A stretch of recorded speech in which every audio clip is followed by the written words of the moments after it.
Mesdames, Messieurs, bonjour, soyez les bienvenus, bon matin. Je vois qu'il y a des gens qui entrent en salle, des gens qui sont debout. Je vais vous inviter à trouver place en salle pour le début de notre événement. Et je vous souhaite, mesdames et messieurs, la bienvenue officiellement à cette 38e édition de la GIC, l'événement TI par excellence au Québec.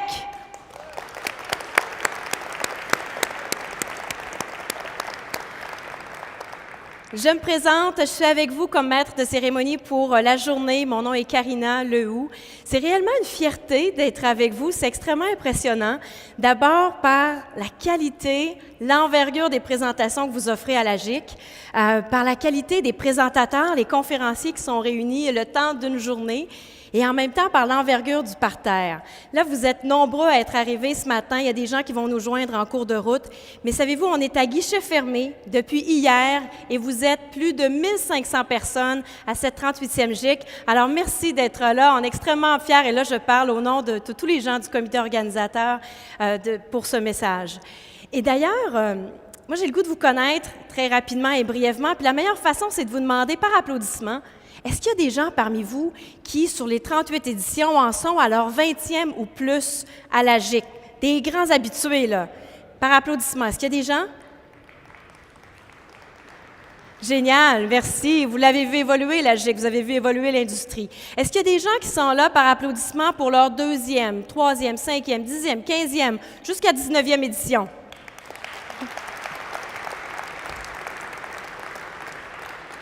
Et là, j'ai le goût de faire quelque chose. C'est ma première édition, je suis debout. Qui sont les gens à leur première édition qui découvrent la GIC cette année? Je vous invite à vous lever. Faites-moi confiance. Qui sont les nouveaux cette année? Ah, wow, quand même assez nombreux. Alors, les habitués, on applaudit les nouveaux. Bienvenue dans la famille.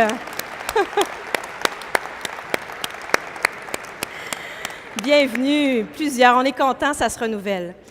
Je débutais en vous disant que j'étais fière. Je vais vous faire une confidence. Je suis aussi impressionnée.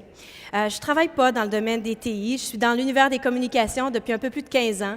L'animation d'événements d'affaires, c'est ma passion. C'est devenu mon métier, le projet qui m'a permis de me lancer en affaires. Alors, je suis dans cet univers-là, mais je connais un petit peu le monde des TI puis de l'informatique. Puis je vous raconte ça bien brièvement. Mon père a été en informatique toute sa vie. J'étais tout petite et il travaillait fort, même les week-ends, il était à son compte en informatique. Il nous amenait à son bureau, ma sœur et moi. Puis là, on avait bien du plaisir à se promener d'un bureau à l'autre, être dans cet environnement-là pour faire nos dessins. Puis au fond de la salle, il y avait cette espèce de pièce qui était capitonnée, faisait du bruit là-dedans. On est au début des années 80. Et là, quand on ouvrait cette porte-là, qui devait être large, ma foi, comme ça, il y avait à l'intérieur des gros frigidaires, moi je vais appeler ça comme ça, des gros réfrigérateurs avec les ventilateurs, ça faisait du bruit, c'était ses serveurs. Et à l'intérieur, papa, il sortait des grands disques, là, plus grands que des 33 tours. Il y a des gens qui se rappellent de ça, là, je vous entends réagir. Il sortait ces 33 tours, puis il disait ça, Karina, c'est mes sauvegardes, il dit, mes données sont là-dessus. J'imagine qu'il y a beaucoup plus de données sur nos petites clés USB maintenant que ce qu'ils pouvaient mettre sur ces disques. Et puis un jour, bien nécessairement, tout évolue particulièrement rapidement dans votre industrie. Il est revenu à la maison avec une pile de disques. Il dit ça, c'est plus besoin, j'ai des petites cassettes maintenant, puis ça change toujours, alors on n'en a plus besoin. Et depuis ce temps-là, mon père, ce qu'il a fait, c'est qu'il y avait tellement un rond, un espace libre qui était grand à l'intérieur du disque, il a placé nos petites photos d'école. On devait avoir 7 et 9 ans. Il a mis ça sur les murs. Et là, je ne peux pas vous inviter tous chez mes parents, mais si vous veniez, vous verrez que dans le bureau de mon père, il y a encore ces disques-là avec les photos de ses 2 filles. Alors, je l'ai vu, mon père, naviguer puis évoluer dans l'univers de l'informatique toute sa vie. Et j'ai réalisé, quand je suis devenue adulte, à quel point ça y avait pris une capacité d'adaptation énorme. Parce que ce qu'il faisait au début de sa carrière, dans son bureau, jusque dans les dernières années avant qu'il prenne sa retraite tout récemment, et là, il travaillait en entreprise, il était le responsable des services informatiques d'un bureau de comptable. Je me suis dit, hey, ça a tellement changé pour lui.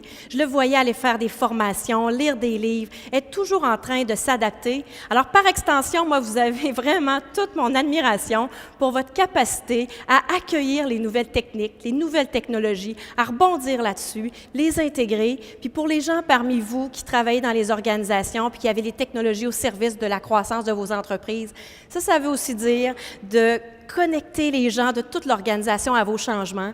Certainement pas facile à tous les jours. Alors, bravo, parce que je pense sincèrement qu'à travers votre travail, vous contribuez à développer des entreprises et le Québec. Alors vraiment, chapeau, moi je vous lève mon chapeau d'emblée pour ce que vous faites.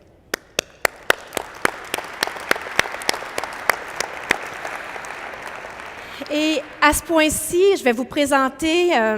Oh, là, je me fais jouer un petit tour, par exemple. Je m'excuse. C'est ma première édition, puis je vais vous avouer que 1500 personnes, c'est un peu énervant. Il y a des petits papillons. Je voulais vous présenter la programmation de la journée. Si vous me permettez, je vais simplement vérifier. Je l'ai peut-être laissé à mon lutrin ici. Est-ce que...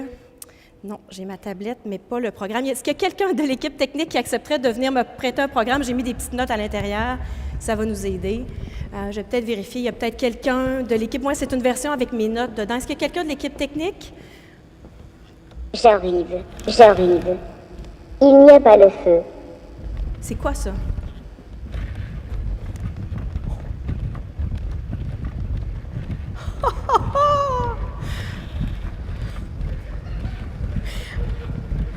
Est-ce qu'il fait partie de l'équipe technique?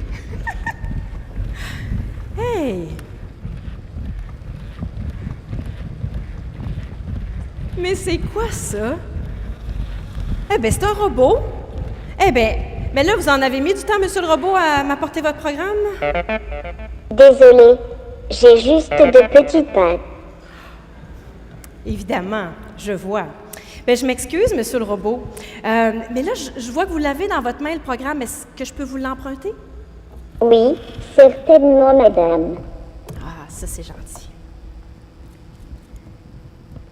Merci beaucoup, merci. Est-ce que... là, je fais quoi, là? Est-ce que...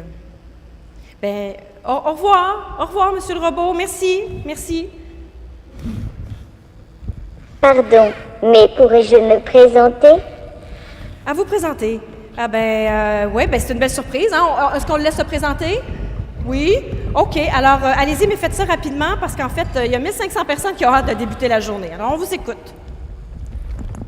Bonjour, je m'appelle Nao. Je suis le meilleur robot au monde. C'est mon programmeur qui dit ça.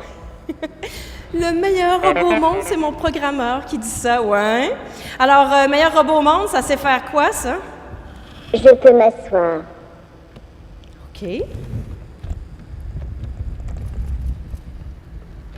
Ah, mais il s'assoit pour vrai, là?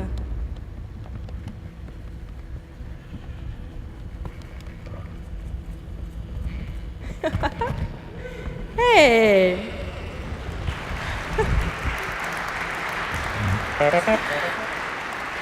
Nao, bravo, vous avez réussi à vous asseoir. Vous avez même eu des applaudissements. Maintenant, s'asseoir, ça demeure pas très compliqué. Est-ce que le meilleur robot du monde sait faire autre chose? Je pourrais faire du tai chi, mais mes batteries sont trop faibles. Il faut que je me repose un peu. OK, du tai chi. Que vous vous reposiez, ça veut dire quoi, ça? Il se repose pour vrai, là?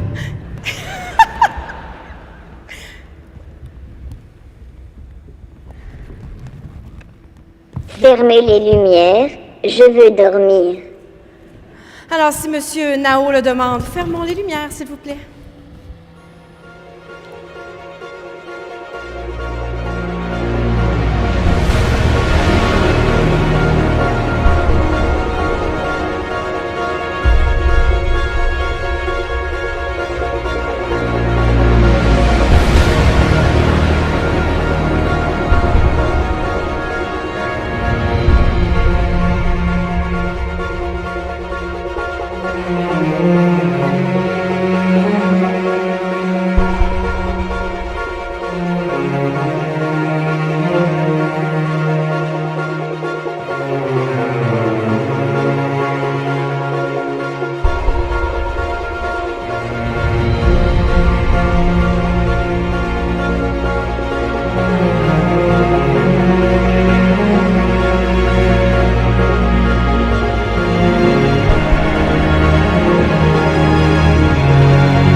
Nao, est-ce que ça va?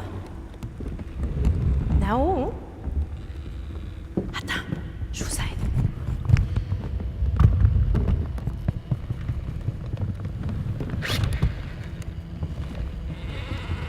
Est-ce que vous allez bien, Nao? Je pense que j'ai dormi un peu et j'ai fait un beau rêve. Vous avez fait un beau rêve. Vous savez, Nao, les gens que vous avez devant vous, puis même les conférenciers qu'on va avoir aujourd'hui, eux aussi, ils rêvent. Puis ils prennent leurs rêves puis ils les transforment en réalité. Moi, j'adore ça, la réalité.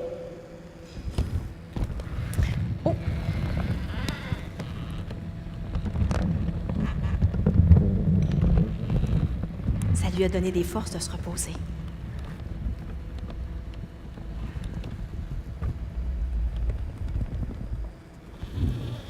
Maintenant que je suis reposée, est-ce que je peux faire ma démonstration de tai chi? Vous y tenez à votre démonstration de tai chi, hein? J'ai une proposition à vous faire parce que là, le temps file, on veut lancer notre journée. Alors, qu'est-ce que vous diriez de filmer votre séance de tai chi et de la mettre sur Twitter avec le mot-clic GIG 2016? Comme ça, tout le monde y aurait accès. Super. Excellent.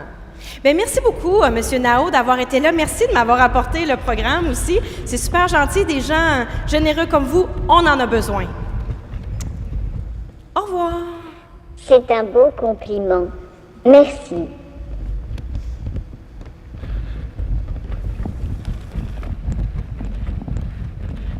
Hé, Nao, est-ce que je peux vous interrompre juste une petite seconde? Je vous vois marcher, là. Vous n'allez pas vraiment très, très vite. Et saviez-vous que le slogan cette année de la GIC, c'est à la vitesse TI? Pardon, madame, je fais de petits pas pour l'homme, mais de grands pas pour la robotique. Il y a la réplique quand même. C'est bien dit. Merci beaucoup. On peut l'applaudir, notre ami Nao.